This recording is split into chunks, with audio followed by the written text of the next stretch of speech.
कहते हैं राजनीति में कब क्या हो जाए इसका अंदाजा लगाना मुश्किल ही नहीं नामुमकिन भी होता है। हम बात कर रहे हैं महाराष्ट्र की, जहां की राजनीति पिछले कई दिनों से गरमाई हुई है। ज्ञात हो, पिछले साल एकनाथ शिंदे ने 39 विधायकों को साथ लेकर भाजपा से हाथ मिला लिया था और बीजेपी के समर्थन से मुख्यमंत्री पद पर आसीन हो गए, जिससे उद्धव ठाकरे के लिए बड़ा झटका माना जा रहा था। तब से आए दिन किसी न किसी वजह से महाराष्ट्र की राजनीति में उथल पुथल का सिलसिला जारी है। इस बीच एक बड़ी खबर निकलकर सामने आ रही है कि बीजेपी को मजबूत करने वाली दिग्गज नेता पंकजा मुंडे भाजपा से नाराज बताई जा रही हैं और अब वो भाजपा छोड़ उद्धव गुट में शामिल हो सकती हैं। जी हां, पंकजा मुंडे की राह अलग होती दिखाई दे रही है।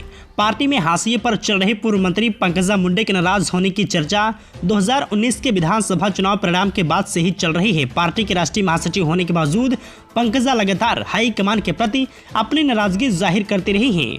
पंकजा के नेतृत्व वाली बैद्यनाथ शुगर फैक्ट्री पर जीएसटी विभाग के छापे और करोड़ों की संपत्ति जब्त किए जाने पर उन्होंने फिर एक बार अपनी सरकार पर निशाना साधा है। इसके पहले भी उन्होंने नाराजगी जाहिर करते हुए कहा कि वह भाजपा को अपना परिवार मानती है, लेकिन पार्टी उन्हें अपना नहीं मानती।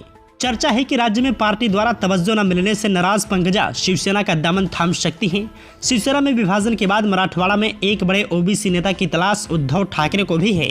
2014 से 2019 तक देवेंद्र फडणवीस सरकार में कैबिनेट मंत्री रह चुकी पंकजा मुंडे पिछले विधानसभा चुनाव में अपने चचेरे भाई धनंजय मुंडे के मुकाबले अपने परिवार के गढ़ परली में हार गई थी। वहीं आपको बता दें, पंकजा कई महीने की ब्रेक के बाद इसी माह फिर से सक्रिय हुई हैं। उन्होंने राज्य के कई धर्म स्थलों की यात्रा कर लोगों से संवाद भी साधा है। राज्य के 10 जिलों में गई पंकजा की शिवशक्ति यात्रा को अच्छा प्रतिसाद भी मिला। इस दौरान पंकजा के माध्यम से ओबीसी समाज को एकजुट करने की चर्चा भी छिड़ी। ओबीसी जातिगत जनगणना और महिला आरक्षण को लेकर राज्य में पंकजा की भूमिका महत्वपूर्ण होने वाली है। उन्हें रासप के नेता महादेव जानकर का भी समर्थन है। ऐसे में वे बीजेपी के लिए मुश्किलें खड़ी कर सकती हैं। राजनीतिक गलियारों में चर्चा है कि लोकसभा चुनाव के पहले पंकजा की नई भूमिका से धमाका हो सकता है।